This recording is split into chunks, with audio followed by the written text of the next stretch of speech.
ಹರೇ ಕೃಷ್ಣ. ಭಗವದ್ಗೀತಾ ಅಧ್ಯಯನಕ್ಕೆ ಎಲ್ಲರಿಗೂ ಸ್ವಾಗತ. ಜ್ಞಾನ ವಿಜ್ಞಾನ ಯೋಗ ಎಂಬಂತಹ 7ನೇ ಅಧ್ಯಾಯವನ್ನು ನಾವು ಅಧ್ಯಯನ ಮಾಡುತ್ತಿದ್ದೇವೆ. ಐಹಿಕ ಅಭಿವ್ಯಕ್ತಿಗೆ ಭಗವಂತನು ತಾನು ಹೇಗೆ ಕಾರಣ ಎಂಬುದನ್ನು ಬೇರೆ ಬೇರೆ ಉದಾಹರಣೆಗಳ ಮೂಲಕ ನಮಗೆ ವಿವರಿಸುತ್ತಿದ್ದಾನೆ. ಒಟ್ಟು 14 ಉದಾಹರಣೆಗಳ ಮೂಲಕ ಭಗವಂತನು ಇದನ್ನು ನಮಗೆ ವಿವರವಾಗಿ ತಿಳಿಸಿಕೊಟ್ಟಿದ್ದಾನೆ. ಈಗ ಭಗವಂತನು ತಾನು ಈ 3 ಗುಣಗಳಿಗೆ ಹೇಗೆ ಅತೀತನಾಗಿದ್ದೇನೆ ಎನ್ನುವುದನ್ನು ನಮಗೆ ವಿವರಿಸುತ್ತಿದ್ದಾನೆ. ಏಚೈವ ಸಾತ್ವಿಕಾ ಭಾವ ರಾಜಸ ತಾಮಸಾಶ್ಚಯೇ ಮತ್ತ ಏವೇತಿ ತಾನ್ ವಿದ್ಧಿ ನತ್ವಹಂ ತೇಷು ತೇ ಮಯಿ. ಅನುವಾದ: ಇದನ್ನು ತಿಳಿದುಕೋ, ಸಾತ್ವಿಕ ರಾಜಸ ತಾಮಸ ಸ್ಥಿತಿಗಳೆಲ್ಲ ನನ್ನ ಶಕ್ತಿಯಿಂದ ಪ್ರಕಟವಾದವು. ಒಂದು ಅರ್ಥದಲ್ಲಿ ಪ್ರತಿಯೊಂದು ವಸ್ತುವು ನಾನೇ, ಆದರೆ ನಾನು ಸ್ವತಂತ್ರನು. ನಾನು ಐಹಿಕ ಪ್ರಕೃತಿಯ ಗುಣಗಳಿಗೆ ಒಳಪಟ್ಟಿಲ್ಲ, ಬದಲಿಗೆ ಅವು ನನ್ನಲ್ಲಿರುವುವು. ಒಂದು ರಾಜ್ಯದ ಕಾನೂನಿಗೆ ಅನುಗುಣವಾಗಿ ಒಬ್ಬ ಮನುಷ್ಯನನ್ನು ಶಿಕ್ಷಿಸಬಹುದು, ಆದರೆ ಕಾನೂನನ್ನು ಮಾಡುವ ರಾಜನು ಆ ಕಾನೂನಿಗೆ ಅಧೀನನಲ್ಲ. ಅದೇ ರೀತಿಯಲ್ಲಿ ಐಹಿಕ ನಿಸರ್ಗದ ಗುಣಗಳಾದಂತಹ ಸತ್ವ, ರಜಸ್ಸು ಮತ್ತು ತಮಸ್ಸುಗಳು ಪರಮಪ್ರಭು ಶ್ರೀಕೃಷ್ಣನಿಂದಲೇ ಹೊರಸೂಸಿದವು. ಆದರೆ ಶ್ರೀಕೃಷ್ಣನು ಐಹಿಕ ಪ್ರಕೃತಿಗೆ ಅಧೀನನಲ್ಲ. 3 ಗುಣಗಳಿಗೂ ಅತೀತನಾದುದರಿಂದ ಅವನನ್ನು ನಿರ್ಗುಣ ಎಂದು ಕರೆಯುತ್ತಾರೆ. ಪ್ರಾಪಂಚಿಕ ಜೀವಿಗಳು 3 ಗುಣಗಳಿಂದ ಮೋಹಿತರಾಗಿದ್ದಾರೆ, ಆದರೆ ಭಗವಂತನು 3 ಗುಣಗಳಿಂದ ಅತೀತನಾಗಿದ್ದಾನೆ. ತ್ರಿಭಿರ್ಗುಣಮಯೈರ್ಭಾವೈರ್ ಏಭಿ ಸರ್ವಮಿದಂ ಜಗತ್ ಮೋಹಿತಂ ನಾಭಿಜಾನಾತಿ ಮಾಮೇಭ್ಯ ಪರಮವ್ಯಯಂ. ಅನುವಾದ: ಸಾತ್ವಿಕ, ರಾಜಸ ಮತ್ತು ತಾಮಸವೆನ್ನುವ 3 ಗುಣಗಳಿಂದ ಮೋಹಿತವಾಗಿ ಈ ಸಮಸ್ತ ಜಗತ್ತು ನನ್ನನ್ನು ಅರಿಯದೇ ಇದೆ. ನಾನು ಈ ಗುಣಗಳನ್ನು ಮೀರಿದವನು ಮತ್ತು ಅವ್ಯಯನು. ಭಗವಾನ್ ಶ್ರೀಕೃಷ್ಣನಿಗೆ ಶರಣಾಗುವಂತಹ ವಿಚಾರವನ್ನು ಈ ಒಂದು ಶ್ಲೋಕಗಳಲ್ಲಿ ನಾವು ಕಲಿಯುತ್ತಿದ್ದೇವೆ. 3 ಗುಣಗಳ ಗೊಂದಲಕ್ಕೆ ಸಿಕ್ಕಿರುವವರು ಐಹಿಕ ಪ್ರಕೃತಿಯನ್ನು ಮೀರಿದ ಪರಮಪ್ರಭು ಶ್ರೀಕೃಷ್ಣನನ್ನು ಅರ್ಥ ಮಾಡಿಕೊಳ್ಳಲು ಸಾಧ್ಯವಿಲ್ಲ. ಐಹಿಕ ಪ್ರಕೃತಿಯ 3 ಗುಣಗಳ ಪ್ರಭಾವಕ್ಕೆ ಸಿಕ್ಕಿರುವಂತಹ ಜೀವಿಯು ಒಂದು ರೀತಿಯಾದಂತಹ ಶರೀರವನ್ನು ಪಡೆಯುತ್ತದೆ ಮತ್ತು ಅದಕ್ಕೆ ಅನುಗುಣವಾದಂತಹ ಮಾನಸಿಕ ಮತ್ತು ದೈಹಿಕ ಚಟುವಟಿಕೆಗಳನ್ನು ಹೊಂದುತ್ತದೆ.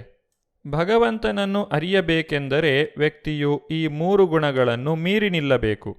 ಆದರೆ ಭಗವಂತನಿಂದಲೇ ಸೃಷ್ಟಿಯಾದಂತಹ ಈ 3 ಗುಣಗಳನ್ನು ಮೀರುವುದು ಜೀವಿಗೆ ತನ್ನ ಸ್ವಂತ ಶಕ್ತಿಯಿಂದ ಸಾಧ್ಯವಿಲ್ಲ. ಆದ್ದರಿಂದಲೇ ಭಗವಂತನು ಇಲ್ಲಿ ಜೀವಿಗಳನ್ನು ಶರಣಾಗಲು ತಿಳಿಸುತ್ತಾನೆ. ಮಗುವು ತಾಯಿಗೆ ಶರಣಾಗುವಂತೆ ಜೀವಿಯು ಭಗವಂತನಿಗೆ ಶರಣಾಗಬೇಕು. ತಾಯಿಯ ಆರೈಕೆಯಲ್ಲಿ ಮಗು ಸಂತೋಷವಾಗಿರುವಂತೆ ಭಗವಂತನು ನಮ್ಮನ್ನು 3 ಗುಣಗಳಿಂದ ಪಾರು ಮಾಡಿ ಸಂತೋಷವಾಗಿರಿಸುತ್ತಾನೆ. ಆಧ್ಯಾತ್ಮಿಕ ಆನಂದವನ್ನು ಈ ರೀತಿಯಾಗಿ ವ್ಯಕ್ತಿಯು ಪಡೆಯುತ್ತಾನೆ. ದೈವೀ ಹೇಷಾ ಗುಣಮಯೀ ಮಮ ಮಾಯಾ ದುರತ್ಯಯ ಮಾಮೇವ ಯೇ ಪ್ರಪದ್ಯಂತೆ ಮಾಯಾಮೇತಾಂ ತರಂತಿತೆ. ಅನುವಾದ: ಐಹಿಕ ಪ್ರಕೃತಿಯ ತ್ರಿಗುಣಗಳಿಂದ ಆದ ಈ ನನ್ನ ದೈವೀ ಶಕ್ತಿಯನ್ನು ಮೀರುವುದು ಬಹಳ ಕಷ್ಟ. ಆದರೆ ನನಗೆ ಶರಣಾಗತರಾದವರು ಸುಲಭವಾಗಿ ಅದನ್ನು ದಾಟಿ ಹೋಗಬಲ್ಲರು. ಇಲ್ಲಿ ಐಹಿಕ ಪ್ರಕೃತಿಯ ತ್ರಿಗುಣಗಳನ್ನು ಮೀರುವುದು ದುರತ್ಯಯ, ಅಂದರೆ ಬಹಳ ಕಷ್ಟ ಅಥವಾ ಸಾಧ್ಯವೇ ಇಲ್ಲ ಎಂದು ತಿಳಿಸಿದ್ದಾರೆ. ಭಗವಂತನಿಗೆ ಶರಣಾಗುವುದೊಂದೇ ಮಾರ್ಗ. ನಿಜವಾಗಿ ಜೀವಾತ್ಮನು ಭಗವಂತನ ಉತ್ತಮ ಪ್ರಕೃತಿಗೆ ಸೇರಿದವನು. ಆದರೆ ಆತನು ಈಗ ತನ್ನ ಭೌತಿಕ ಪ್ರಕೃತಿಯ ಜೊತೆಗಿನ ಸಂಪರ್ಕದಿಂದಾಗಿ ಬಂಧನಕ್ಕೆ ಈಡಾಗಿದ್ದಾನೆ.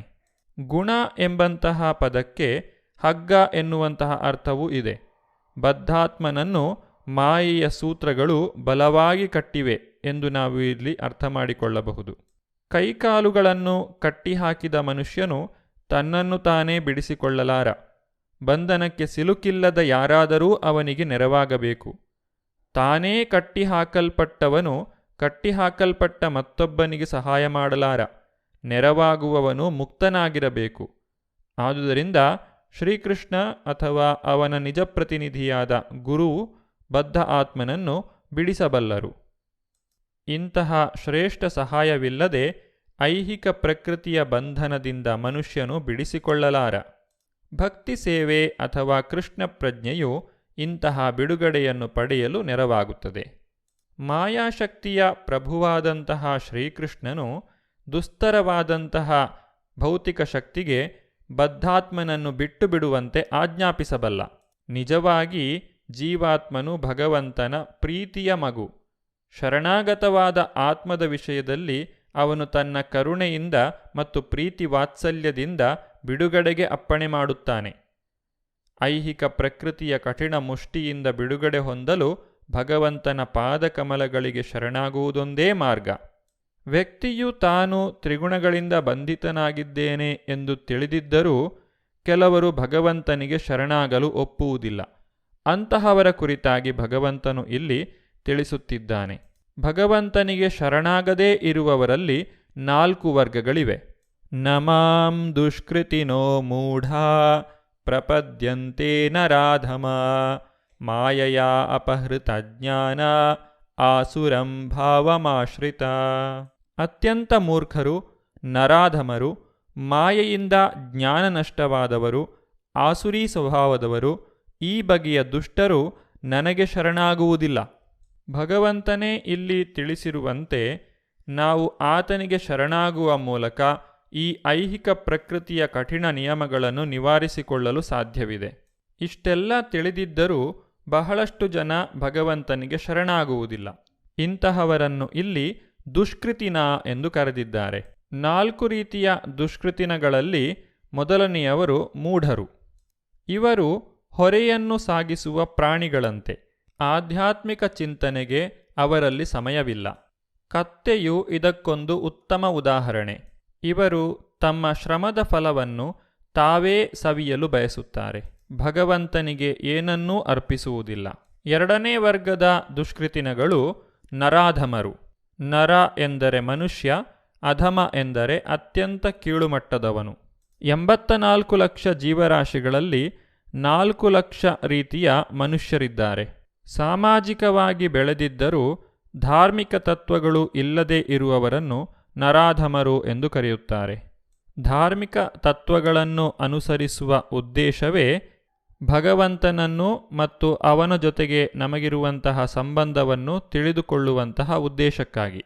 ಭಗವಂತನು ತನಗಿಂತ ಶ್ರೇಷ್ಠವಾದ ಅಧಿಕಾರಿ ಇಲ್ಲ, ತಾನೇ ಪರಮಸತ್ಯ ಎಂದು ಹೇಳಿದ್ದಾನೆ.